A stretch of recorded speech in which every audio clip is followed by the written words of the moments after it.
What's up, everyone? Sales as a profession. Episode 4-ish? Episode 4-ish. Episode 3 and 3/4. Today, this afternoon, I want to just touch on a specific note. It's just a message I have to sales managers, right? This is specific to you guys. Please stop getting people involved in sales, bringing them in, and then leaving them to their own devices to just do the job. We need to be able to consistently improving these people, right? What happens is that, let me give it to you from an example from what I see. So people still do this throw you in the deep end thing? They think that's still fun? Throw you in the deep end. God, that's horrible. I remember I recently asked someone when was the last time they had sales training, and the young lady said to me, well, I've been at this organization for 14 years and I've not had any. Yeah. What? They've not had any for the past 14 years that she's been there. Yeah. And strangely enough, I did a small survey and I had some consistencies in relation to the time frame. It is not good that you have folks who are trying to do the job for you and you're having meetings with them every single month and you're not working with them towards improving the skills. Exactly. Yeah. So we can sit down here and we can talk about all the sales, all the things that salespeople do wrong, but at the same time, it is also your responsibility as a sales manager to make sure that your people are up to scratch. That's correct. Yeah, it is your. Let's say that again. It is your responsibility as a sales manager to make sure that your people are up to scratch. And because they hire people to do a job, and that's exactly it. And it is they want them So I've seen in organizations where, to me, this is how I see progression happening: is that as a sales manager, you're supposed to hire a team of people that are not like you.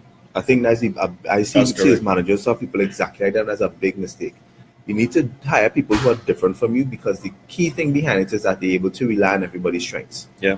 Because if you have somebody who is great at organizing, that's the one who's kind of like the general admin for the team in a sense. That's because he's the one who's able to put things together for them. Then you have somebody who's excellent at reports. So they help the manager put together reports for the team in terms of what they have to present. Yes. Then the manager is the one who's actually able to identify because he can actually see that Lyndon is great at prospecting, Jared is great at closing, this one is great at actually putting together and finding the customers and getting the meeting with the C-level guys.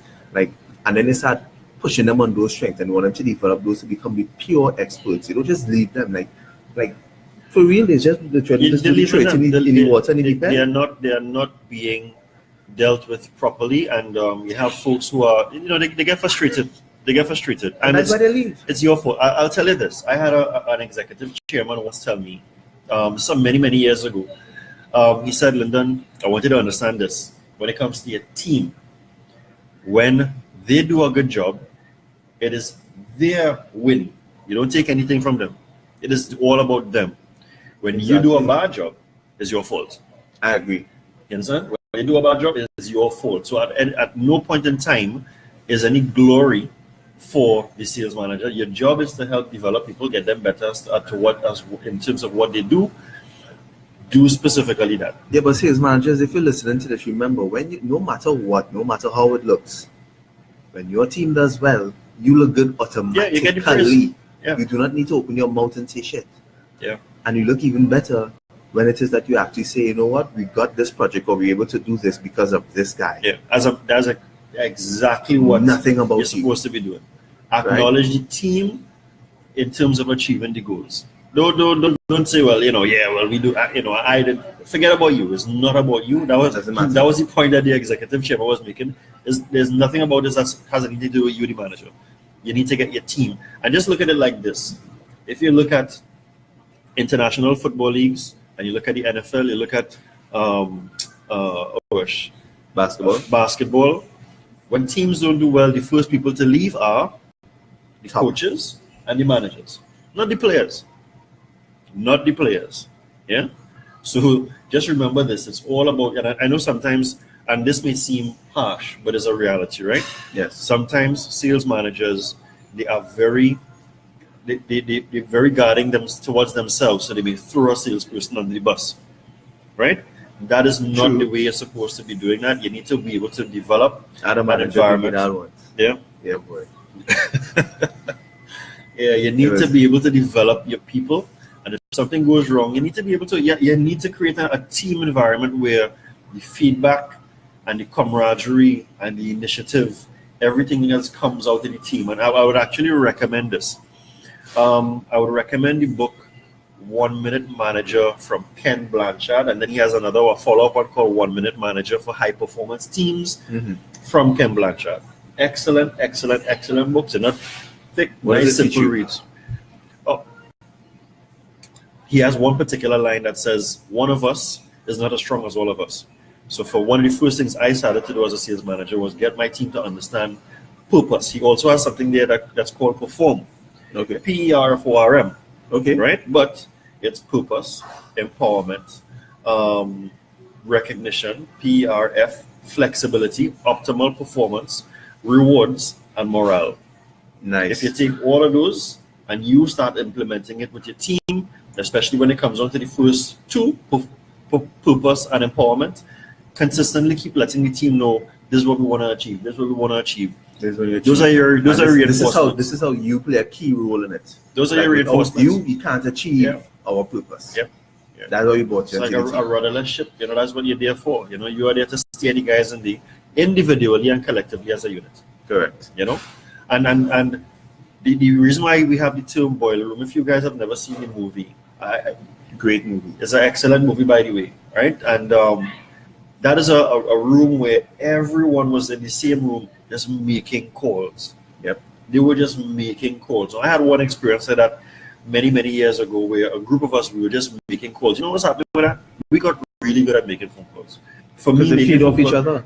Because you hear what somebody else is saying, they hear what you are saying. And then when you have a boiler room, like you should have a boiler room at least once every 2 months, or at least once a month. You know what you're in that boiler room? Everybody testing each other. So I try to close you try to close me. And actually think, let me add to that. I think you should actually do, I think once a month or even once a week actually, because it's better for practice, you should have a session of where your team has people that they want to prospect, and be okay, guys, we're going to dedicate Friday from 3 to 4 p.m. or whatever time, and we're going to prospect. And one person does a call, and everybody listens and pays attention. Then the next person makes a call.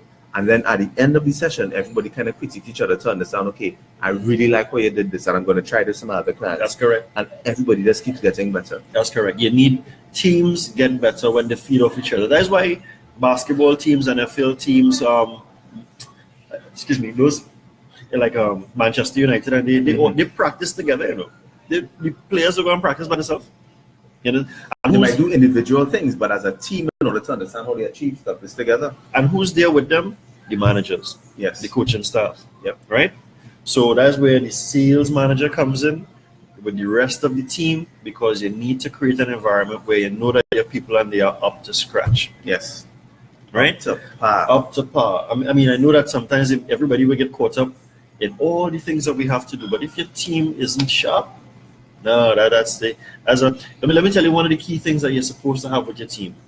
If Jared is ill, and Jared would have sent out a particular quotation, or he's at a specific stage in the opportunity, and someone has asked Jared, say, Linda, listen, I can't make it out, but I need for you to continue with this. When the customer speaks to me after speaking to Jared, there will be no hiccup. They will say, well, same cadence. Everything just goes along the same line. You know why? Because as a team, we all understand exactly what's happening there. Yeah. There wouldn't be any mistake. Jared told me this. No. Everybody knows exactly. So they say, well, that team is well oiled. I remember actually practicing that with a team, and at first they didn't understand it. This is when I was in digital, and what we were doing was this one is unique project of where it was just going to places so that people try out the network with the free sims. Right. And I kept asking the team, and people never understood it until like 2 weeks after. But we did it every time we go out. It was like, give me a message where they're going to tell the customers when they meet them. Give me the message, and it's like, but she just said it. I want to hear you say it. Exactly. I want to say so, and I explained to them, I want to make sure, because you're splitting up with the team, that if somebody hears you say it and somebody hears you say it, they're going to hear the same thing, just a different voice.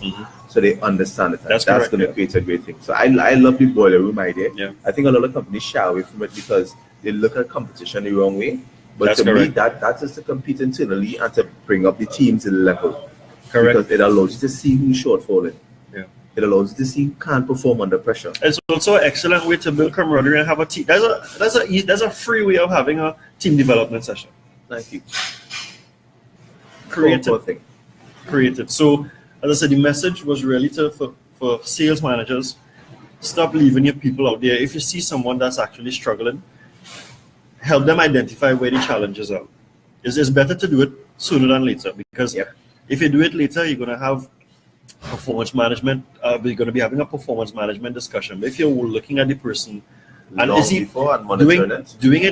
doing it that way also is a testimony and in terms of your ability as a sales manager. That's exactly what you're doing, right? And a leader in terms of developing people. So anything else less than that, then you may actually be the wrong person in that position. So it really may not be the salesperson, but the manager. All right. So the message today, this afternoon, is make sure that you're taking care of your folks, right? To get them where they need to be. Review certain things with them early. Give feedback is very, very important. And be willing to take feedback as well as a manager as to what it is that. Feel free to ask, is there any particular area that I am not supporting you in? That you think you need to get the assistance? Correct. Yeah? Cool. So, don't leave your people out there by themselves. Please. All right? Peace.